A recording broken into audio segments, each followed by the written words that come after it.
আলহামদুলিল্লাহ, ইফতারের পুরো মুহূর্ত দোয়া কবুলের সময়। এখানে বক্তব্য বেশি নয়। আমি এখানে আজকে শরীর করতে পারবো এটা আসলে কখনো আমি চিন্তাও করিনি। আমাদের ভাই বললেন ওনার সাথে আমার কোনো ফোনে আগে কোনো যোগাযোগ হয়নি। আমারে বলছে এখন একটা মাসিজির উদ্বোধন হবে, আপনার সুযোগ আছে কিনা।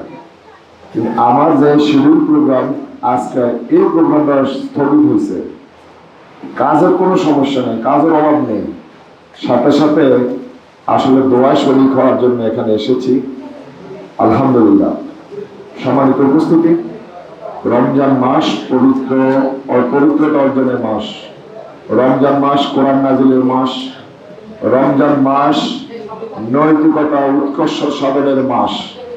রমজান মাস তাকওয়া অর্জনের মাস। রমজান মাস গুনাহ মাফ নেওয়ার মাস। রমজান মাস ভাগ্য পরিবর্তন করার মাস। রমজান মাস নিজেকে আবিষ্কার করার মাস।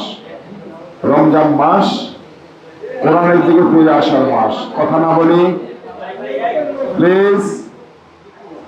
যেই মসজিদে যেই মজলিসে কোরআন নিয়ে আলোচনা হয় তার চতুর্পাশে ফেরেশতারা থাকে এবং এই টোটাল ভিডিওটা আল্লাহর কাছে চলে যায়। আমরা যে কথা বলছি আমি সহজভাবে বলবো, আপনারা আমরা এই যে আজকে তৃতীয় রমজান ইফতার করব, আমরা কি চিন্তা করতে পারি ইফতারের পরে আমরা বেঁচে থাকবো? সম্মানিত উপস্থিতি, প্রত্যেকের জায়গা থেকে আমাদের চিন্তা করা দরকার। আমরা কোত্থেকে এসেছি, কোথায় যাব, কি উদ্দেশ্যে এসেছি, কি দায়িত্ব।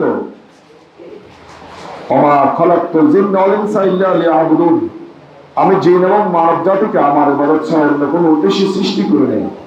আল্লাহ রাব্বুল আলামিন সূরা আয-যারিয়াত ৫৬ নম্বর আয়াতে কথা বলেন। তাহলে আমার কাজ যদি আল্লাহর ইবাদত করা, আল্লাহর গোলামি করা, আল্লাহর কাছে সারেন্ডার করা, তাহলে দুনিয়ায় কোনো মানুষকে অপরাধ করতে পারে? আমরা কথা না বলি কোনো অপরাধ করতে পারে না। আমাদের অপরাধ মুক্ত সমাজ তৈরি করতে হলে, অপরাধ মুক্ত রাষ্ট্র তৈরি করতে হলে সকল মানুষকে আল্লাহকে ভয় করতে হবে। দুনিয়ার কোন আইন দিয়ে একজন মানুষকে অপরাধ মুক্ত করা যায় না।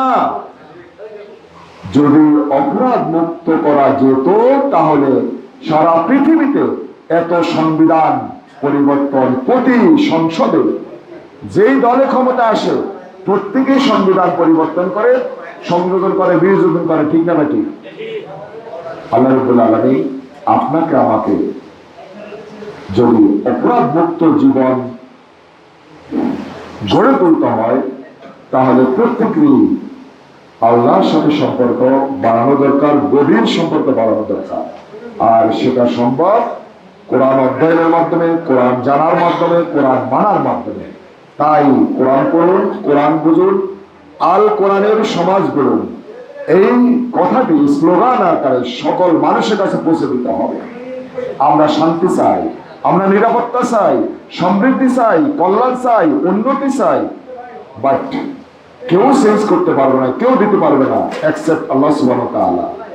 আপনাকে আমাকে একটু চিন্তা করা দরকার। আপনাকে আমাকে আল্লাহর কাছে ফিরে যেতে হবে।